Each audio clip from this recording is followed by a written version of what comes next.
Coming at you live from the historic Music Box Theater in beautiful Chicago, Illinois, it's the Premier Student Film Festival with your host, Jason Fennell. Hello, everybody. Welcome to the 19th Annual Premier Film Festival. I'm super excited to be here. I hope you are as well.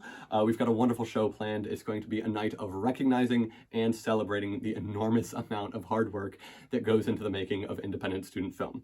I know I myself have been on a ton of student sets over this past year, mostly as an actor.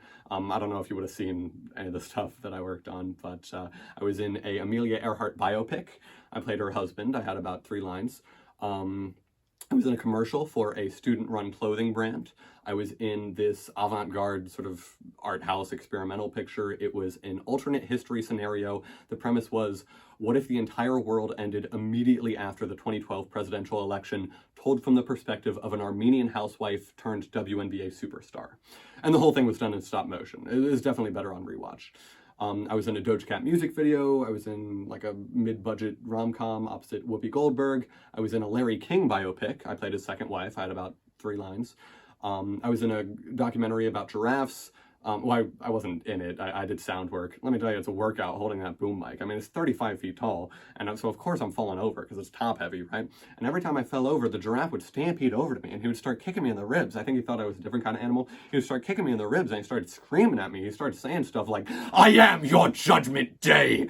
Now, in real life, giraffes don't talk, but remember how I said it was a documentary? I lied. It wasn't a documentary. It was actually a psychological horror movie where the giraffes represented the eternal concept of human arrogance. So they would say stuff like, "My only remaining wish is to watch your world turn to ashes, left smoldering by the conflagration of my hatred, stamped out by the heel of my iron thigh-high boots." All the giraffes were wearing like these black thigh-highs. All of this was done in traditional hand-drawn animation. I forgot to mention that. Well, not all of it. It was half animated, half live action, like Who Framed Roger Rabbit. So just imagine a fleet of beautifully hand-drawn giraffes stampeding over to me, all kicking me in my ribs, and saying stuff like, "For millennia unceasing, I have stood watch over your reality. From Big Bang to heat death, from Ice Age to Ice Age 5 Collision Course, now streaming on Disney+. Because remember when I said it was a psychological horror? I lied. It wasn't a psychological horror. The whole thing was actually just an ad for Disney+.